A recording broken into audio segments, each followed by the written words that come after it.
बिस्मिल्लाहिर्रहमानिर्रहीम, अस्सलाम वालेकुम defence lovers, welcome to defence analysis के हाजिर एक नए एपिसोड के साथ। आज मैं बात करूंगा कज़िल्मा अनमैन्ड कॉम्बैट एरियल व्हीकल के ऊपर। कज़िल्मा अनमैन्ड कॉम्बैट एरियल व्हीकल को किस खास मकसद के तहत बनाया जा रहा है, इसकी बेसिक स्पेसिफिकेशन और इसका ऑपरेटिंग एनवेलप किस किस्म का होगा, इसके अलावा इसके डिफरेंट वेरिएंट्स के ऊपर भी बात करूंगा। इन तमाम बातों को वीडियो में आगे चल के डिस्कस करूंगा। तो चलिए वीडियो स्टार्ट करते हैं।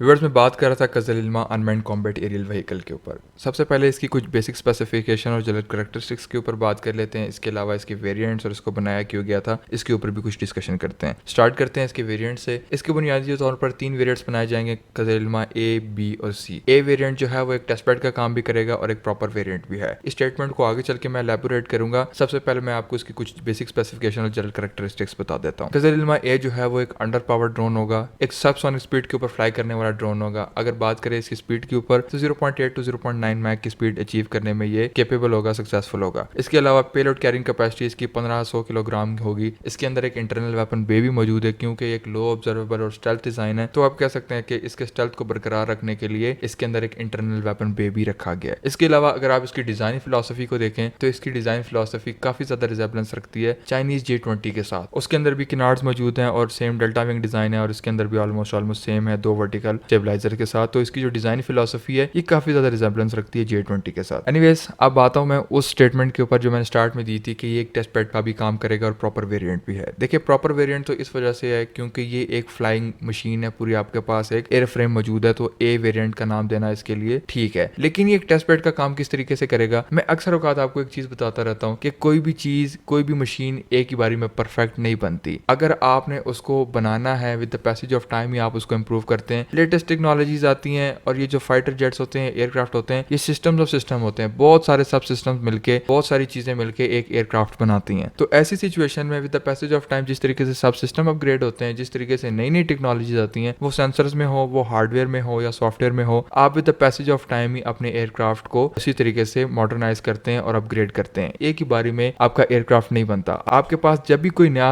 जहाज आता है, वो आपके पास रॉ फॉर्म होती है। आप उसके बाद उसके ऊपर डिफरेंट किस्म के टेस्ट परफॉर्म करते हैं, फिर आप उसके ऊपर डिफरेंट किस्म की चीजें लगाते हैं और उस हिसाब से उसकी टेस्टिंग चलती है, और फिर सक्सेसफुल होने के ऊपर आप एक बेहतर मशीन बनाते हैं और फिर वो दुनिया के सामने पिच करते हैं। मिसाल के तौर पर मैं आपको JF-17 थंडर प्रोजेक्ट की एक मिसाल देता हूँ। JF-17 थंडर के जो इनिशियल प्रोटोटाइप्स थे, पहले 3, उसके अंदर स्प्लिटर प्लेट्स इस्तेमाल किए गए थे। उसके बाद जो चौथा प्रोटोटाइप आया, उसके अंदर DSI बम्स का इस्तेमाल होना शुरू हो गया। डेफिनेटली कुछ रिसर्च की गई होगी, एरोडायनामिक्स, एयरफ्लोर्स को बेहतर बनाने के लिए स्प्लिटर प्लेट्स को हटा के DSI बम्स का ऐड किया गया होगा। उसके बाद ब्लॉक 1 की अगर आप बात कर लें तो उसके अंदर किसी भी किस्म का digital fly by wire system मौजूद ही नहीं था। ब्लॉक 1 जो है वो एक बेसिकली इसी तरह का एक टेस्ट पैड था, एक एयर फ्रेम था, उसके अंदर इंजन लगाया गया था, बेसिक कंट्रोल्स थे और basic software Pakistan arm forces के पास आ गया। फिर जिद्दत आई, जो ब्लॉक 2 आया, ब्लॉक 2 के अंदर क्या चीज थी, बेहतर इलेक्ट्रॉनिक वॉरफेयर की कैपेबिलिटी थी, अच्छे सेंसर्स थे, जो प्रोग्राम्स थे या आप कह सकते हैं जिसको आप सॉफ्टवेयर कहते हैं, वो इंप्रूव थे, अच्छी कैपेबिलिटीज के साथ आता था ब्लॉक 2। फिर उसके बाद आया ब्रेवो वेरिएंट। ब्रेवो वेरिएंट एक डुअल सीट वेरिएंट था जो कि टेस्ट पायलट्स के लिए ज्यादा बेहतर समझ आता है, जिसके अंदर WSO ऑफिसर्स भी आप बिठा सकते हैं। तो वो बेसिकली एक नई रिफॉर्म मशीन आई और एक जदीद और एक नए सॉफ्टवेयर के साथ एक बेहतर मशीन निकल के आई। अब आपके सामने ब्लॉक 3 मौजूद है,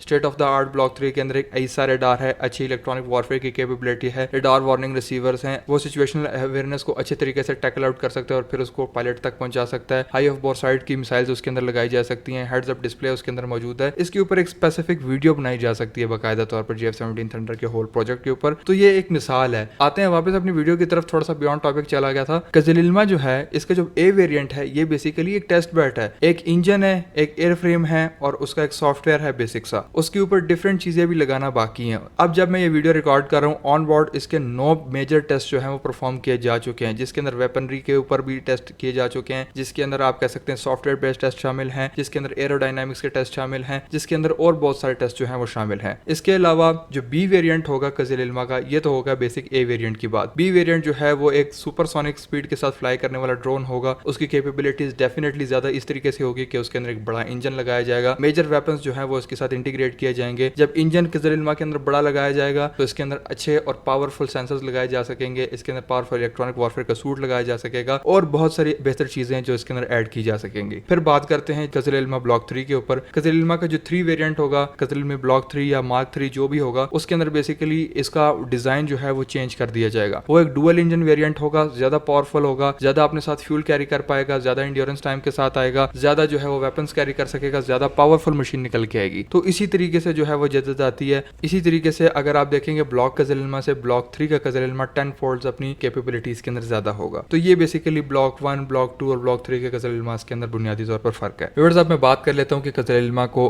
हदफ क्यों कहा जाता है और इसका एक बुनियादी मकसद क्या है। जिस तरह मैंने अपने स्टार्ट के अंदर बताया था कि इसको एक डेडिकेटेड प्रोफेशनल रोल के लिए तैयार किया जा रहा है, तो बुनियादी तौर पर वो रोल क्या है। देखिए, कोई भी चीज जब तैयार की जाती है ना, तो उसके पीछे एक थॉट प्रोसेस होता है और हमेशा 3 चीजें जो है वो सबसे पहले देखी जाती है। सबसे पहले अपने लिए इस्तेमाल किस तरीके से किया जा सकता है, सेकंड नंबर के ऊपर जो हम पैसे इसके ऊपर लगा रहे हैं, क्या ये हमारे लिए उतनी वर्थ इट होगी कि हमारे पैसे रिकवर कर सके या हमारे उस काम आ सकती है कि हमारे पैसे सही जगह पे लग रहे हैं। और थर्ड नंबर के ऊपर जो कोई चीज देखी जाती है वो ये है कि इसको बिजनेस पॉइंट ऑफ व्यू से कैसे सक्सेसफुल बनाया जा रहा है। तो कज़ल इल्मा जो है वो इन तीनों फील्ड्स के अंदर बड़े अच्छे तरीके से काम करेगा। सबसे पहले अपने यूजेजेस हैं, अपने प्रेफरेंसेस हैं। कोई भी आर्मी या कोई भी कंट्री जो है कोई चीज बनाता है तो वो अपने आप को सबसे पहले रख के कोई भी चीज डिजाइन करता है या उसको बनाता है। हाँ, with the passage of time customer की डिमांड के ऊपर थोड़ा सा स्लाइटली उसको मॉडिफाई जरूर किया जाता है, लेकिन आप कह सकते हैं कि जो भी कंट्री कोई चीज बना रहा होता है सबसे पहले उसकी अपनी रिक्वायरमेंट होती है, वो अपनी चीजों को सबसे पहले फुलफिल करता है। तो ऐसे में कज़ल इल्मा जो है वो एक अनमैन्ड कॉम्बैट एरियल व्हीकल तो है ही है, इसकी जनरल कैरेक्टरिस्टिक है। इसके अलावा इसको एक हदफ के तौर पर लिया जा रहा है। हदफ क्या होते हैं, इस वर्ड को मैं आपको शॉर्ट मीनिंग में समझाऊंगा। हदफ बुनियादी तौर पर एक गोल को कहा जाता है। तुर्क जबान में और उर्दू जबान में जिस तरह हम कहते हैं इंग्लिश में हमने एक गोल सेट किया और हमने इसको अचीव करना है, तो तुर्क जबान में कहा जाता है हदफ और उर्दू में भी कहा जाता है कि ये एक हदफ है और हमने इसको अचीव करना है। आई होप यहाँ पर आपको समझ आ गई होगी कि ये बुनियादी तौर पर वो अचीवमेंट है जो कि तुर्की अपने कान फाइटर जेट के साथ साथ अचीव करना चाहता था। अनमैन्ड कॉम्बैट एरियल व्हीकल तो है ही है, लेकिन तुर्की इसको देख रहा है मैन अनमैन्ड टीमिंग के साथ इस्तेमाल करने के लिए भी। देखिए, कान एयरक्राफ्ट जो है वो एक ऐसा एयरक्राफ्ट होगा जो कि बेसिकली 5.5 जनरेशन एयरक्राफ्ट की या 6 जनरेशन एयरक्राफ्ट की कुछ खूबियां अपने साथ लेके आएगा, जिसके अंदर ये मैन अनमैन्ड टीमिंग वाला जो प्रोसेस है इंटीग्रेट किया जाएगा। और यही बुनियादी तौर पर इसका वो इंपॉर्टेंट रोल है, डेडिकेटेड रोल है, जिसकी वजह से इसको हदफ कहा जाता है और जिसका मैं वीडियो स्टार्ट के अंदर जिक्र भी कर रहा था। अब 2 चीजें हो गई, एक अपने इस्तेमाल के लिए डेफिनेटली, और सेकंड नंबर के ऊपर ब्रॉडर वे इस्तेमाल के लिए जितने इसके ऊपर पैसे लग रहे हैं उस हिसाब से ये आउटपुट भी देगा। एक ये अनमैन्ड कॉम्बैट एरियल व्हीकल है, सेकंड नंबर के ऊपर ये मैन अनमैन्ड टीमिंग के लिए इस्तेमाल किया जाएगा। और थर्ड नंबर के ऊपर आता है business point of view. Business point of view से भी कज़ल इल्मा जो है वो एक बेहतरीन ड्रोन निकल के आएगा। उसके पीछे वजह ये है, जैसे मैं आपको पहले बता चुका हूँ कि एक इसका डेडिकेटेड स्पेशल रोल है, हदफ इसको कहा जाता है। और ये बुनियादी तौर पर एक तो मैन अनमैन्ड टीमिंग के अंदर इस्तेमाल किया जाएगा, तो जिस कंट्री को कान एयरक्राफ्ट पिच किया जाएगा उसी कंट्री को ये फ्यूचर के अंदर पिच किया जाएगा Kizilelma as a man unmanned combat aircraft. Second number के ऊपर ये एक proper unmanned combat aerial vehicle भी है, तो इस वजह से भी इसकी मार्केट ज्यादा है। देखिए, मैं आपको एक बात बताता रहता हूँ अक्सर औकात, फ्यूचर जो है वो इस वक्त अनमैन्ड व्हीकल्स का है। वो अगर आप वाटर की तरफ देख लें या सी की तरफ देख लें तो उधर अनमैन्ड अंडर वाटर व्हीकल्स आ गए हैं। सेकंड नंबर के ऊपर अगर ग्राउंड बेस के ऊपर देख लें, ग्राउंड बेस के ऊपर ऐसे ऐसे रोबोट्स मौजूद हैं जो कि अच्छे तरीके से सर्वेलेंस भी करते हैं, रिकॉनेसेंस भी करते हैं, बॉर्डर सिक्योरिटी का काम भी करते हैं और भी डिफरेंट टास्क के ऊपर जो है वो काम करते रहते हैं। तो ये आप ग्राउंड बेस देख सकते हैं। और जब बात आ जाती है एयर के ऊपर, तो एयर बेस के ऊपर तो आपको पता है कि ड्रोन्स को कितना वास्टली यूज किया जाता है। वो सर्वेलेंस हो, रिकॉनेसेंस हो, इंटेलिजेंस गैदरिंग हो, क्लोज एयर सपोर्ट हो, एयर टू एयर रिफ्यूलिंग के लिए भी इस्तेमाल किया जाता है लेटेस्ट ड्रोन को। और मजीद इसके अलावा जो इसका यूजेज है वो बहुत ज्यादा वास्ट है और बहुत ज्यादा आप कह सकते हैं कि एक्सटेंसिवली दुनिया जो है वो उसको यूज कर रही है ड्रोन्स को। लेकिन ये बात भी एक हकीकत है कि आप जो मैन्ड एयरक्राफ्ट है उनको फेज आउट नहीं कर सकते। जो बड़े बड़े एयरक्राफ्ट हैं उनकी एक अपनी अफादियत है। इससे पहले जो छोटे छोटे रोल्स के लिए बड़े एयरक्राफ्ट को, हैवी वेट एयरक्राफ्ट को इस्तेमाल किया जाता है, उनका मेंटेनेंस पीरियड बहुत ज्यादा है, उनको ऑपरेशन रखने के लिए जो कॉस्ट होती है वो बहुत ज्यादा आपको चाहिए होती है पर फ्लाइट के हिसाब से। तो उसी हिसाब से जो अनमैन्ड व्हीकल्स हैं या अनमैन्ड ड्रोन्स जो है इस वक्त वो फ्यूचर है, इस चीज को आप जहन में रखिएगा। जिस तरीके से ये फ्यूचर के अंदर अनमैन्ड